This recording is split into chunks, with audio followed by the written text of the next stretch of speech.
Well, welcome to Laketon Bethel today. As you can tell, I'm not really here. This is being done by video. Just a couple of announcements I wanted to clarify. One is that we have a membership information class after the second service on April 27, and there's sign-up sheets in the entryway for that. And the other announcement is just to remind you the purpose of worship. I'll be in a different church this Sunday. Hopefully, I'll be in Woodland Hills Church in St. Paul, Minnesota. Or by the time you see this video, I'll be heading back to Muskegon. But it's my intention to go there. Greg Boyd is the senior pastor. He is he's probably my favorite living theologian, and I wanted to check him out. And then also, Easter is just 1 week away. And every church in the county is going to have a great Easter service. And we are too, but we have an added bonus. We have donuts from Wesco. And if you've never had Wesco donuts, it's worth coming just for that. I'd encourage you to do that. The Wesco donuts are beyond compare. And if you are watching this from, say, South Dakota or Utah or wherever it is you're watching it from, it's worth the drive. So come on in and enjoy Easter with us. Now, this is Palm Sunday, and it's a Sunday that I chose to not be here. But, every year that I've been a pastor, I've struggled with the Palm Sunday theme. I didn't know really what it was all about. So, of course, I've had to do the history behind it. It was a special day. Made special during the medieval times by the organized church. Kings liked Palm Sunday, a procession for a king, because, then they could transfer that to themselves. And they're the ones that had all the money, so Palm Sunday became an important part of organized religion. But I want to take a serious look at the narrative with Jesus today. I wanted to make this video under palm trees, and that was my original plan. See, this week is our 39th anniversary. Diane and I have been married for 39 years, and we were going to go to Pensacola, Florida. And I was actually going to make this video under a real palm tree there. But that changed. We decided to see our kids instead. We have 5 children. One lives nearby in Norton Shores, another one in Chicago, another one in Detroit, another one in Minneapolis, and another one in Holland. And we're going to kind of make the circuit and see our offspring for our 39th anniversary. So I decided I was going to film this thing in Meyer Gardens. And I thought, well, if I go there on Monday morning, I'll have all kinds of space to myself. Michigan has this thing called spring break, and that place was full of kids. There's no way I could make a video there because it was, very crowded. So I just put my palm shirt on and decided to see a few things. Now, I did take some pictures of palm trees from Meyer Gardens. The first slide you're going to see is the slide of the horse. That's very famous there in Meyer Gardens. It's worth a trip just to see that. Then also the next are real palm trees to give it a little bit of an effect. It's really kind of an amazing place, these Meyer Gardens are. It's amazing what you can buy when you charge people too much for groceries. No, I didn't say that. But that's where Meyer Gardens is. It's a very good place, and it's fun to see. So today I'm going to talk about Palm Sunday and how it applies to the fears that we all face. We all learn fear as little kids. Think of how when you were a little kid, you were probably afraid of the dark. Many kids are. I was always afraid that the house was going to burn down. I had nightmares of our house burning down. Then when you get a little older, you start fearing other kids. You fear the bullies, and you fear the ridicule that's inevitable that everybody gets. And, I had plenty of that as a kid, and sorry, Sioux Center folks who are listening to this, but I had lots of it. You know, imagine me in an environment of people who were athletic and people who were very conservative, just didn't work very well. And then worries transfers. You get older, you worry about making the grade in college. Am I going to actually make it through college? Or you worry about finding a good job and keeping it.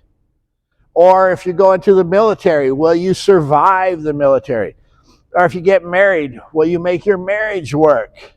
If you have kids, will your kids turn out? And if they do turn out, will they like you? Some folks get really nervous about traffic. Some folks have fears of hospitals. Some folks have funerals and are afraid of funerals in cemeteries.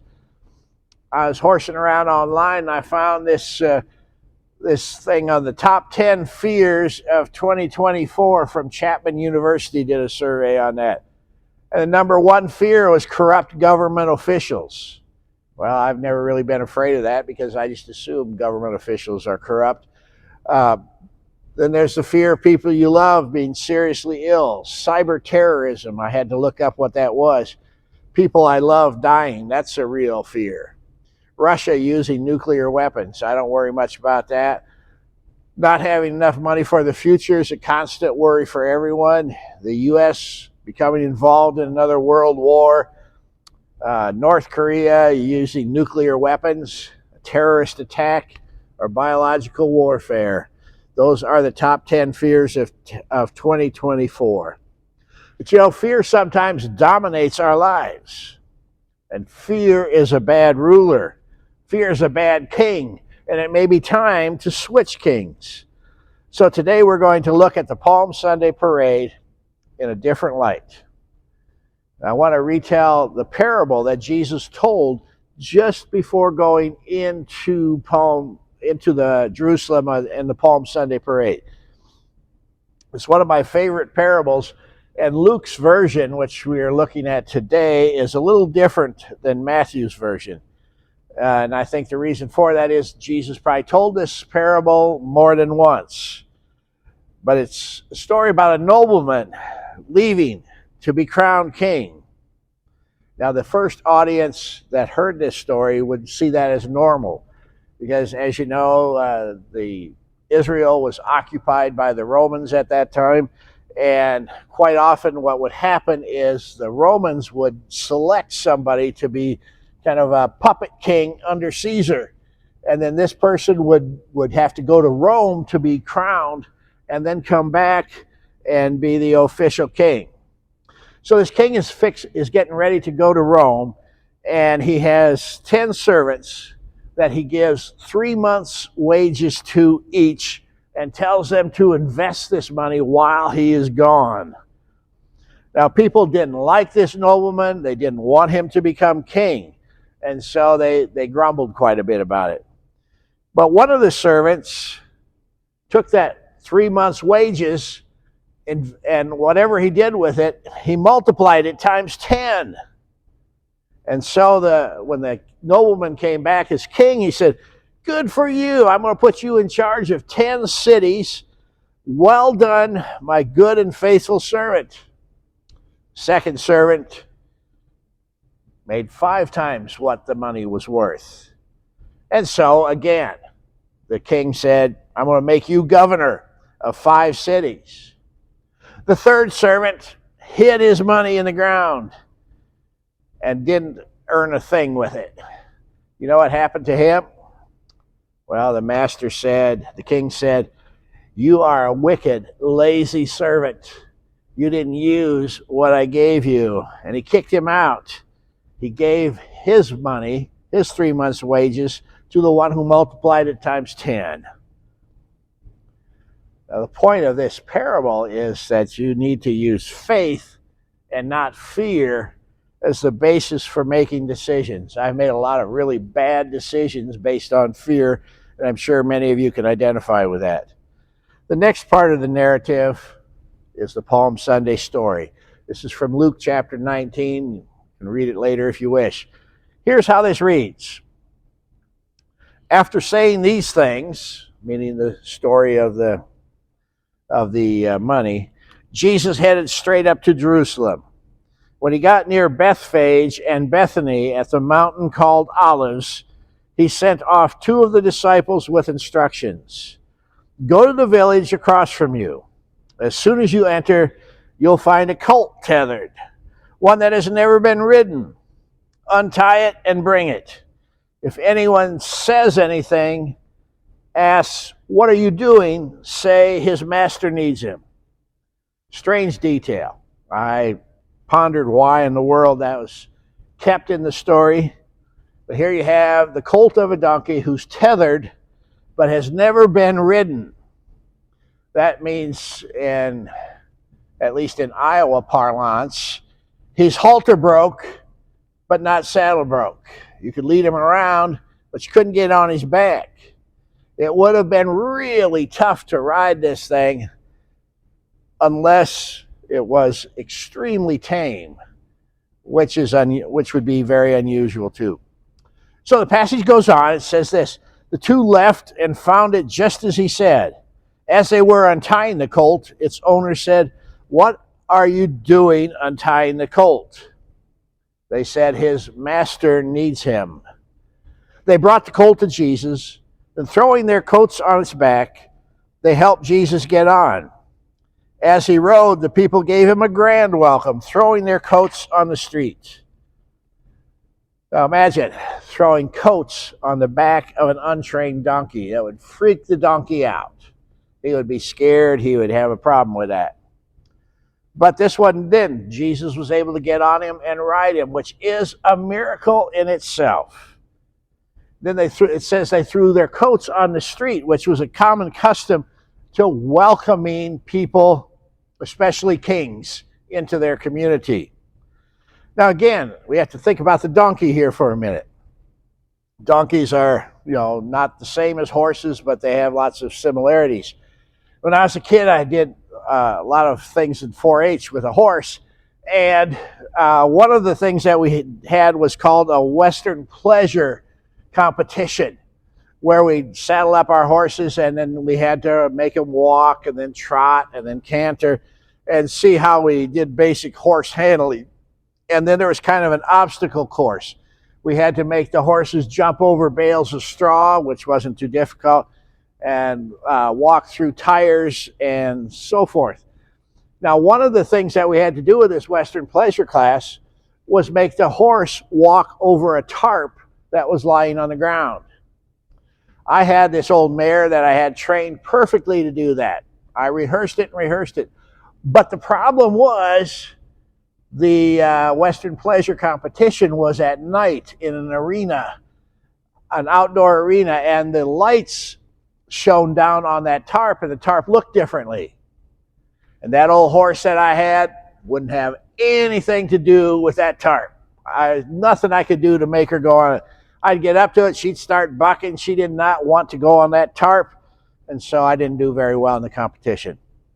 Can you imagine this untrained donkey walking over coats? It just seems like it would be an impossible thing. They'd be skittish to do that. Okay, going on with the story. Right at the crest, where Mount Olives begins its descent, the whole crowd of disciples burst into enthusiastic praise over the mighty works they had witnessed. They had witnessed Lazarus being raised from the dead, people being healed, etc., etc. And they said this: "Blessed is he who comes, the King in God's name. All's well in heaven. Glory in the high places." They just come from seeing Lazarus raised from the dead. But these people were not looking for the kind of leader that Jesus was. They were looking for a military leader. They wanted someone to overthrow Rome. Jesus had no interest in current politics. As he said several times, "My kingdom is not of this world." So we're taught how to follow him no matter who's in charge of the government. It is significant to notice, those of you who are politically acute, that he rode a donkey and not an elephant. He rode a donkey instead of a war horse.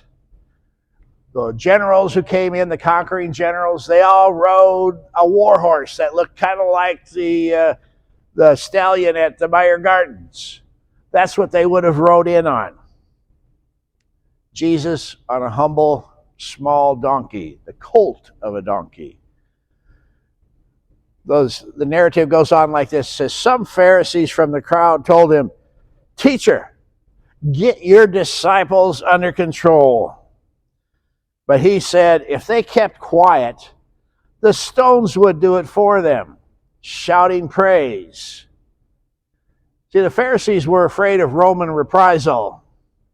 The Romans kind of let the locals run things unless there was rioting, unless there was unrest, unless things weren't going well. And then they would come in and take care of whoever was supposed to be in charge and put somebody else in charge. So the Pharisees didn't want that to happen. That's what they were afraid of. And they also knew that the Romans ruled by fear. The reason Jesus was crucified is that was a common thing in those days. Public crucifixion. That'll keep the natives in line is how the Romans were thinking. And so they crucified lots and lots of people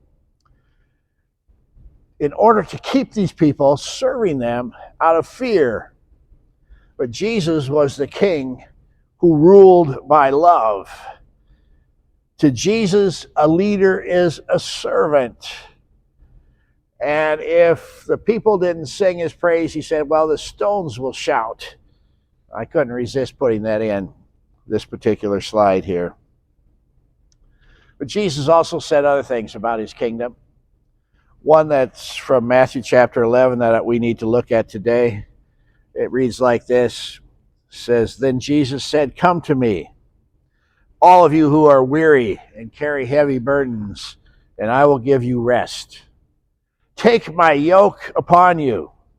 Let me teach you, because I'm humble and gentle at heart, and you will find rest for your souls. For my yoke is easy to bear, and the burden I give you is light.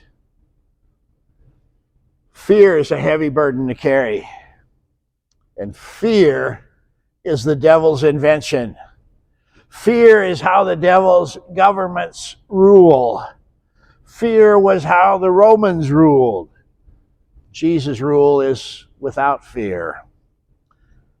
So you need to trust him to save you and trust him to sustain you. And then the fear shrinks because this king will give you rest. His burden is light. His only command is to love. So report for duty to him, and you'll find rest for your souls. See, the people of Jerusalem, they wanted Jesus to be a politician. They wanted him to be a political king who would overthrow the Romans. But folks, politicians can't save you. They don't keep their promises. They motivate you with fear and with greed. Don't trust them. Don't believe them unless you like living in fear. I mean, they can barely govern.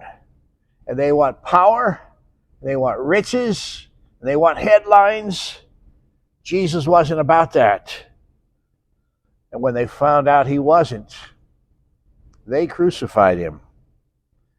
It angered them even more when he didn't defend himself.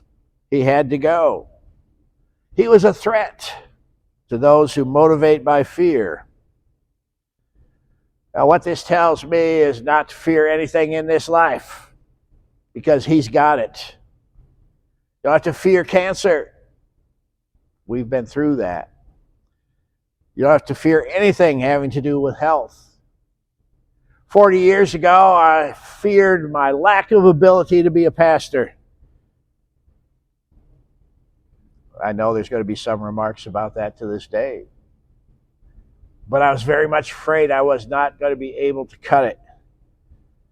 When I worked for United Parcel, I had fears of my ability to be a delivery driver.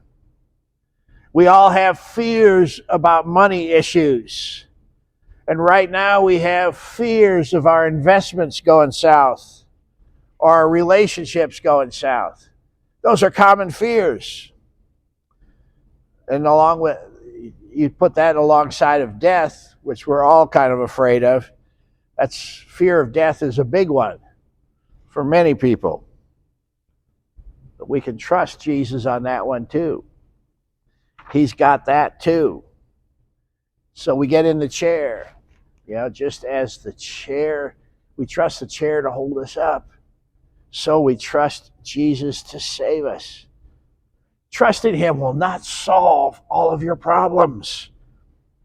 It just makes going through them much easier because he's with you. As the psalmist says, he walks with us, even through the valley of the shadow of death. Folks, what you need to understand is that the devil is a bully. He wrote the book on bullying.